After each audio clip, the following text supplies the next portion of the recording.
Hello everybody and welcome back to the Brightworks and another match of Beyond All Reason. Today what I've got for you is apparently the best match of the month, or at the very least that's what the note attached to it had to say.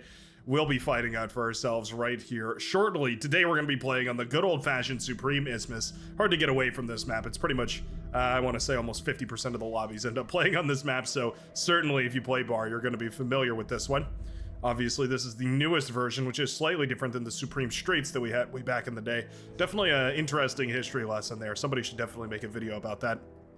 Anywho, our blue team leader, spawning as a Cortex commander and spawning on the C lane here on the southern side, going to be playing Cortex bots, apparently. Interesting choice here. This is always an interesting lane. Goes by the name of Slickscar. Slickscar, the blue leader here. So a lot of options, and I've seen some crazy plays recently. Certainly, Salamander is an interesting option in case you're interested in maybe going for an amphibious lab, a very cheap way of getting those salamanders produced, cheaper anyways than going all the way up to the T2 vehicle tech tree. Doesn't look like, at least for the time being, that's what Slickscar is interested in, but maybe that's what we'll see recently. Might also just be a delayed naval push. Sometimes we see these commanders building in the little crooks of this naval cove over here. Sometimes building a lab right there can be really useful. Manage to pump out some ships, but also it does put you well behind your opponent on the other side of the map, so it can be difficult to determine whether that's well worth it. Now, all the way across the map, spawning as an Armada commander here in red, commander that goes by the name of Pegasus 232. Gonna be putting down a solar panel. Yeah, that wind speed plummeting pretty badly. I've been playing more air recently and come to terms with the T1 solar panel. We're on speaking grounds again, but just barely. T1 solar panel, very, very metal dense, and especially in the early game when you need every scrap of metal you possibly can, it can feel like a lot to put 155 metal, over 10% of your current metal, into a single structure that only produces 20 energy. Infinitely recyclable though, and that is the saving grace of the T1 solar panel. Gonna be going for a couple of bots right here. This is primarily the tech spot, so usually what we see is this player will just kind of backline, go AFK for about 20 minutes, and then eventually they show up with a whole bunch of Marauder and 2 Aphises, and it's enough to win the game or lose the game, one or the other. It's a pretty brutal circumstance, but as long as there's a plan back here, I don't mind it at all. Now, I'm curious to see what the plan will be eventually here. Usually what we see is quite a few constructors, and then they go into wind speed, and then use those wind turbines to pivot hard into fusion reactors or Aphises directly. If you have enough wind turbines and the wind speed is relatively good, and you have some E-storages, you can get away with just jumping the fusion reactor gun and going straight to Aphises. That may not be the most optimal solution here. Oh. Fighter. Spies the transport. Oh, it's gonna be close. Oh, it's gonna be close. Oh, just barely. The commander does manage to survive. 5% HP remaining on that transport. Just about as close a call as you could get. Commander will just barely be dropped out of that transport and land on the ground over here, claiming this island. The orange commander absolutely on top of it, trying to keep that fighter on patrol over there to make sure that commander went down. Meanwhile, the green commander, I'm not going to say this name just for fear of YouTube monetization, but you can read, you have eyes. Douchebag1, there we go. I'll say it one time for the listeners at home in case somebody's listening. I have gotten comments that some people just like to listen to these, which I suppose is a compliment. I think I take that as a compliment. Anyways, the green commander going to be claiming that island over there, and we do have a beautiful little air scout. Okay, Summer XR. Going to be flying an airplane around in the backline here, actually getting a tremendous scout. Yeah, we found the backliner, we found the T2 already coming up and running right now. We have the hot pink commander, and then eventually, there we go, we find our pink commander. All right, perfect scouting information right here from the green commander. Lovely, lovely stuff for our blue team air player. And that scouting information is easy to capitalize on in the early game, at least for Cortex commanders. This is an Armada commander though, so it'll take at least an investment of 2 Stormbringers to really guarantee any kind of wind turbine damage. So I don't love it. I don't love it as much as a Cortex commander. It's hard to justify sometimes going into Armada Air because, of course, those Shuriken are so powerful and so valuable throughout the entirety of the game, while you also have something like the Whirlwind Bomber, which is also incredibly powerful in the early game. It's definitely a... How do you say this? It's definitely a win-win situation, or a win-lose situation. Whether you choose Armada and lose, or Cortex and win. We have a T2 tech coming up right here. Good old-fashioned Cortex T2. This is that good old-fashioned build we've seen time and time again, putting a construction turret right here so we can reach all the metal extractors, and then of course the geothermal as well, and then eating up all that metal, sacrificing the commander. This is very stock standard timing right here. Looks like we're very well on parse for the yellow commander, who's dumping all that metal now into the T2 lab. You do have to be careful once this commander goes down. Whoops, pardon me. Just sped the game up a whole bunch. Once this commander goes down, it represents a loss of metal storage. So you do have to be careful about accidentally losing metal because it disappears from your storage, because you go from, say, 1,000 storage to down to 600 or something like that. Cloaked radar jammer on the front line right here for Sidoris. This is a very early investment into radar jammers, but I think it could be worth it. Yeah, if the Lavender Commander manages to utilize this properly, this could be an investment that pays dividends later into the game. It's one of those things that you often forget about, or at least I often forget about. Seems like kind of a serious investment to put up there. I mean, 240 metal and 8,500 energy is certainly costly, especially when those energy reserves are quite low in the early game.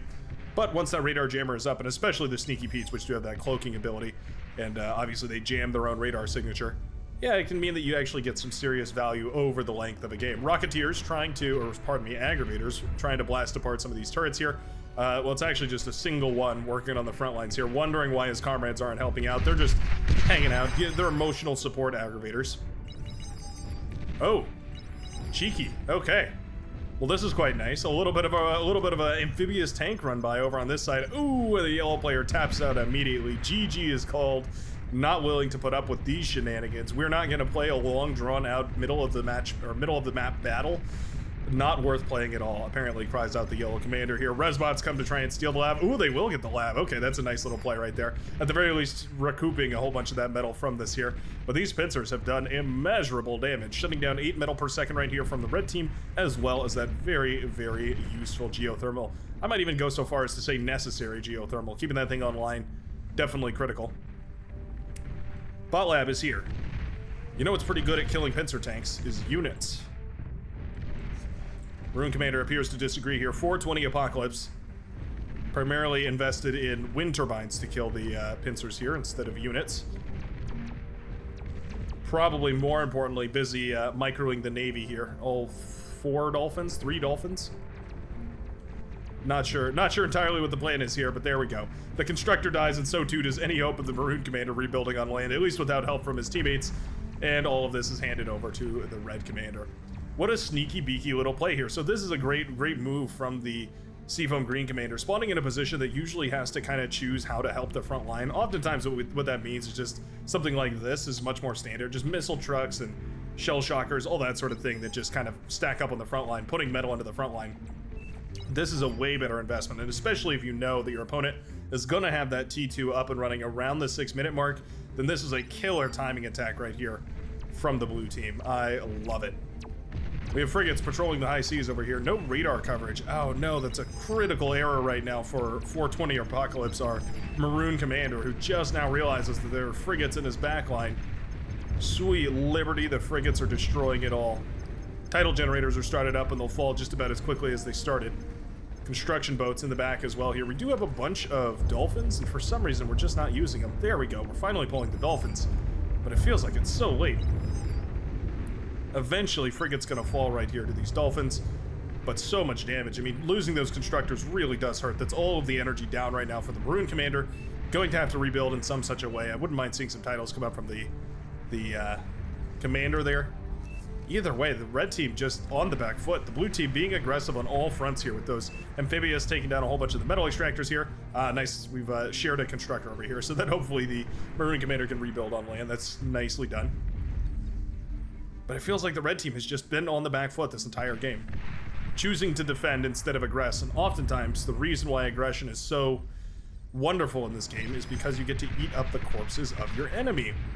That might sound a little grim, but in this game, it's definitely one of the most major win conditions there is.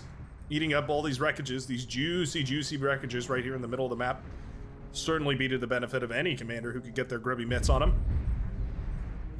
Right now, though, severe advantage for the blue team. You can see that represented in the ecos as well. 240-ish metal per second for the blue team versus only 200. It's only a difference of about 50 metal per second or so, but that is 50 metal per second, and you can imagine over time that does add up quite quickly. Whether it's units on the front line, every tank counts, or whether it's investments in the back line, further exacerbating the difference between those two economies.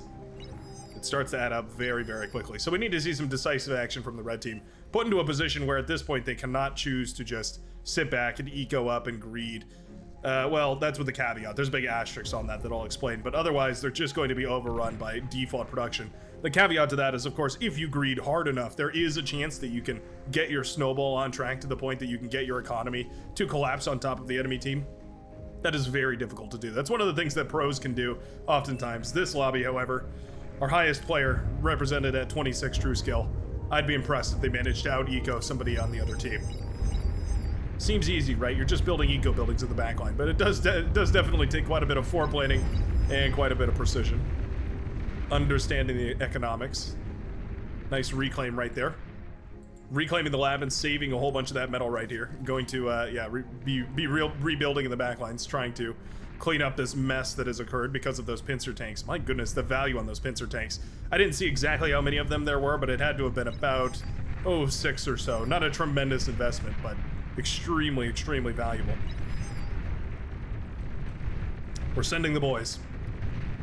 Big medium tank pull. Little late on the draw right there for the powder blue commander. Needed to jump into that fight 30 seconds sooner. I don't think it'll matter at the end of all this. Sordorius' commander still remains intact. Nice D-guns right here, carving apart a big portion of that army. Hello?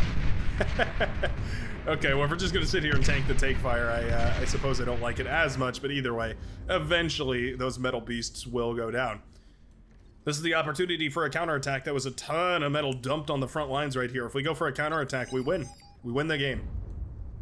The problem being here, this army is kind of split between two commanders. Most of it, though, actually under Thanat's control. I mean, you can imagine these missile trucks and medium tanks. There is nothing here to stop these. Any amount of those would be... pushing forward would be devastation for the red team. Going for the geothermal on the front lines.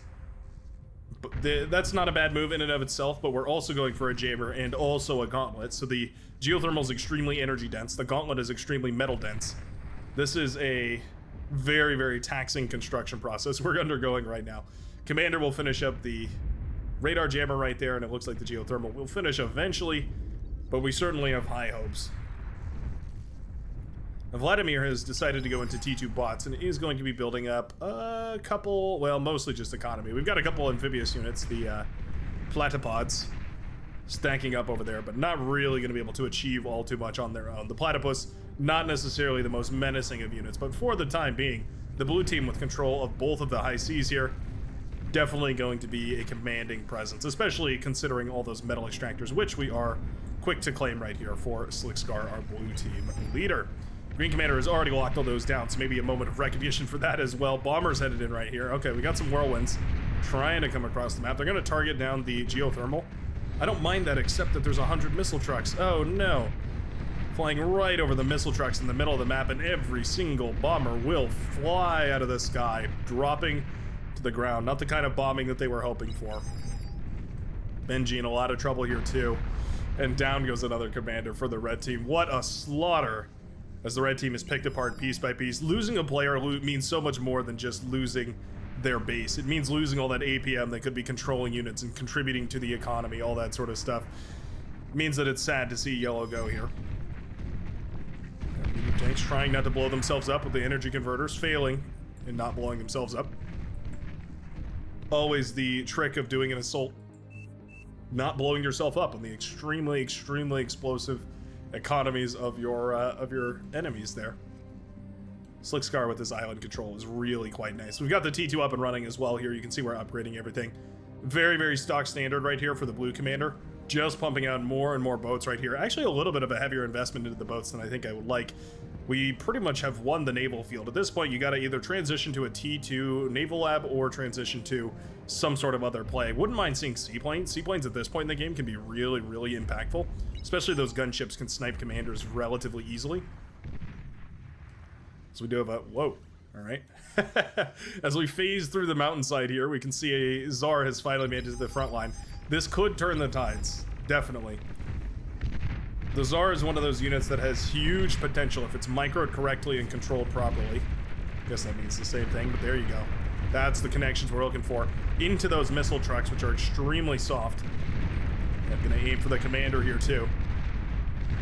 I don't mind the commander kill, but frankly speaking, I think the tanks are probably a higher priority. Ooh, well there you go. If you blow up the commander, I guess it takes some of the tanks down with it. Say that 10 times fast. Beautiful play right there. This Tsar is critical to making this all come full circle here. We do have Mauser that are going to be firing away here shortly for the Cyan commander. We have the green commander being a pest over here, by the way, continuing to barrage. You essentially have no option if you lose this C as the commander in this position other than to move away from all of your metal extractors. It's definitely sad. It's probably one of my least favorite things about this map, actually, is just that this is so easily abusable early game. I'd like to see this ridge raised a little bit just so that destroyers of the T1 variety couldn't shoot over, but maybe the T2 would be able to. I don't know. You criticize Supreme Isthmus once and you get 4 million people telling you their version of what they think Supreme Isthmus should be better with. And most of them aren't even wrong. There's 100 different things you could change about Supreme Isthmus, but they would also change 100 different games, so you gotta take what you get. Mauser not reacting here. This is actually the right move, not to move these Mauser. They cannot fire when they turn and run, so not moving them is essentially getting the most value out of them as possible. Still, though, it does mean the heavy tanks are going to catch most of them, and large portions of the Cyan economy do go down. Lots of build power here on the front line. That's actually kind of cheeky. Okay, yeah, so we're going for some construction turrets, which is kind of cool. Building the construction turrets so we have sort of a mobile repair station, but also certainly to reclaim anything that gets dropped on the front. Oh no, we lost the Tsar. Oh, that's horrible. That Tsar needed to stay alive, and it needed to continue trading against everything over here. This has gone from bad to worse right now. Here's those Marauder I was talking about. We're actually sending them out to the front line here, which is a bit strange. Usually we ball up about 10 of these, and then we send them under the water to try and usually go around this lane and into the back here. I guess this time just gonna move across the front and try and trade out for whatever they can. Actually jumping on top of a lot of shell shockers here. Oh, no, no, no. Dive in, dive in. Yeah, there we go, okay. I was a little worried we were gonna pull back there for a second. There are pit bulls coming up in the middle of the map, so we do need to avoid those. Pit bulls strong enough to take down Marauder if they're in the right spot, in the right place. And there we go. All right, we took a bit of a strange path to get here, but eventually we do manage to hit the base of the Lavender Commander right here. Wind turbines way too close together, so those will chain react beautifully off of each other. The lab goes down as well. E-converters pop. Eventually, advanced solar power is coming under fire. Maybe the E-converters won't pop. Okay. Somehow, out of all of that, the E-converters managed to stay alive. Not the end of the world. Commander D guns down one of those Marauder, but another one continues into the back line. Oh, nice catch with the abductors over there.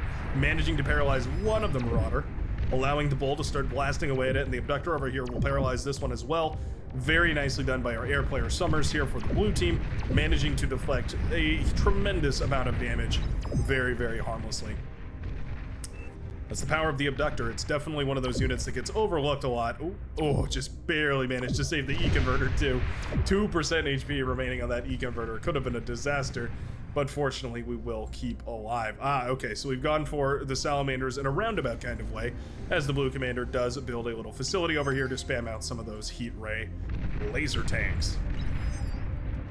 Cool to see, unless you're seeing them on your shore. There's that destroyer we were talking about earlier, trying to fire over here. Doesn't actually have line of sight, so it's not able to.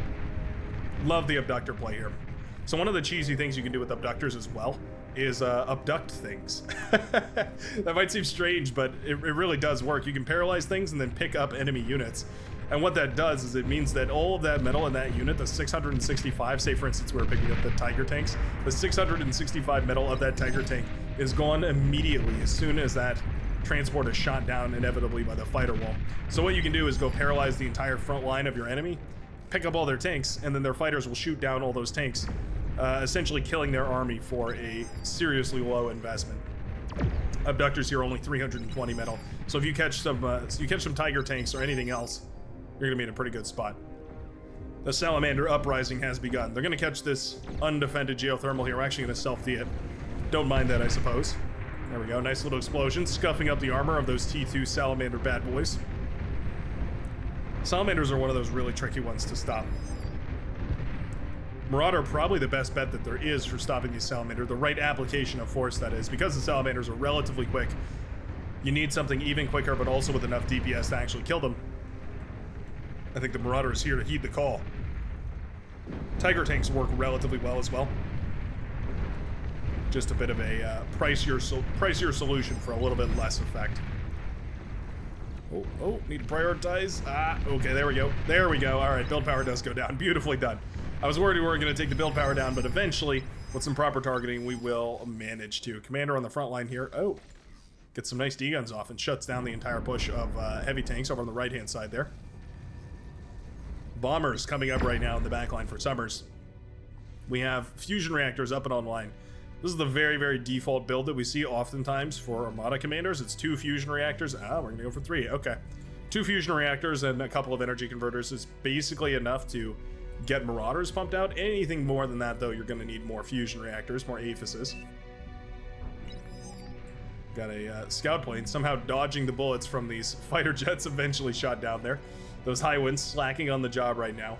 What is going to be the next big push? I do see Marauders sneaking their way under the sea, trying to push forward over here. Slick Scar trying to move the commander around. Oh no.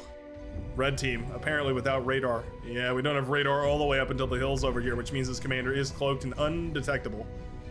Yeah, we're going to move the commander and oh no. Hexadecimal now taking over this base over here as well, which I believe belonged to the Maroon Commander. Maroon Commander's still in the game, but not quite gone yet. Not sure exactly what's going on there, but alright. Czar out on the front line once again. Now, seeing a Czar standing there definitely does not inspire confidence. That Czar needed to be trading for value.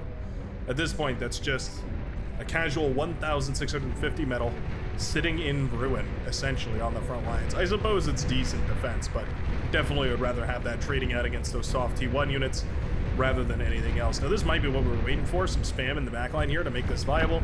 Already a capital ship is on its way, though, so as soon as it starts firing away at the bases over here, this is going to cause a world of problems. This Marauder run-by was fairly unsuccessful. However, it did scout the spamulatory over here, which means that this capital ship can start firing away at all the juicy internals, spamming these grunts out towards the front lines. Now, Pitbulls, LLTs, and all the rest of it will be more than enough. There's Slick Scar. He did eventually make it into the base right here of the Orange Commander. Eventually will go down due to the Pitbull Flamethrower combo wombo. But my goodness, Hexadecimal losing just about half the economy right there to this commander, this brave soul who went across the map and D-gunned down that lab. 4,500 metal versus 1,250. Definitely well worth it, not to count even the advanced solar panels that were lost there as well. Meaning that that trade was definitely well worth it here for the blue team and the blue leader specifically. How many bombers do we have in total? Looks like a grand total of 20 Blizzard bombers, the heavy T2 bomber for the Armada faction. Very, very potent bomber. Extremely good when you need to, for instance, take out key structures. Another good one is the Dam Buster here. Even better, I would say, for that specific role, taking out key structures, key infrastructure. Very, very powerful when it comes to that sort of a thing. Now, one of the options that I think I coined, an option that I discovered at the very least for the first time, for myself anyways, was that Vanguard are actually relatively decent coastal defense. Typically, capital ships are kind of parked offshore right here, and they're not very maneuverable. What that means is if you get enough Vanguard built up in a ball, they can actually take down capital ships relatively quickly. Relative to the cost, it's not necessarily cost efficient. I don't know that there is a cost efficient way of killing capital ships, but it definitely gives you an option to fight back, especially as a, for instance, late game eco player where you essentially have no way of saving your teammates, save for maybe investing in tons of torpedo bombers or something like that. More Marauder just finding openings though. I mean, this is the player that's been kicked down over and over right here, Bengio, the brown commander. Losing their base for, well, I don't even know how many times at this point, but once again, forced to rebuild from the dust of their life as suddenly all hell has broken loose.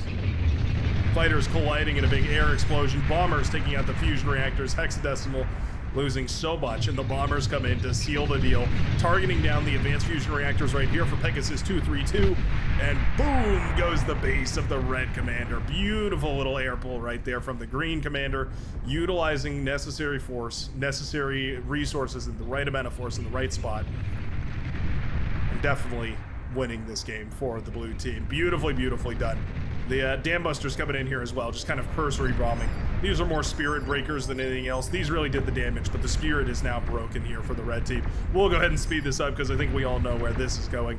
As suddenly, the blue team is left with a mere 300 metal per second, while the blue team sports a humble 1.1 thousand. Oasis is hidden over here. Interesting. Couldn't see them from my perspective. Yeah, okay. Cheeky strategy. Hide the aphises behind the mountain, yeah. Interesting idea. How well did it work? Well, I guess they survived. Guess it's worth it. Dambuster still continuing to fight over here. This is the last desperation pull right here for the Hot Pink Commander, sending all units forward. But all hope is nigh. There goes the bombers trying to connect with these Marauder, which are going to slam headfirst into the T2 defenses. Abductors, sure. Yeah, tons of abductors to paralyze those. The pit bulls as well. Parking those Marauders directly in the middle of the beachhead here. This game is well and over. Versus Shell, apparently one of the three remaining commanders for the red team. The other two under the control of Spears.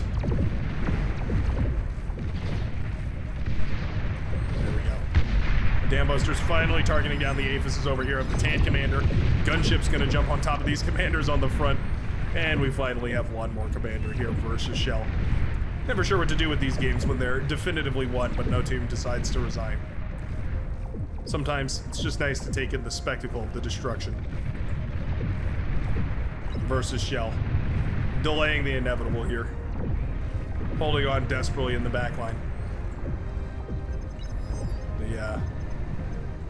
The poor, unfortunate bombers about to fly into the thickest flak known to mankind. Oof. Oh, you know what? They still got their bombs off. All right. I didn't think they were going to deliver a single payload, but there we go. I guess just enough bombers there to eventually take down the flak cannons. The ideal solution here is to just send a bunch of scout planes around and find that last commander. More bombing all over the place. Beautiful, beautiful destruction. Those Hailstorm heavy strategic bombers are something else.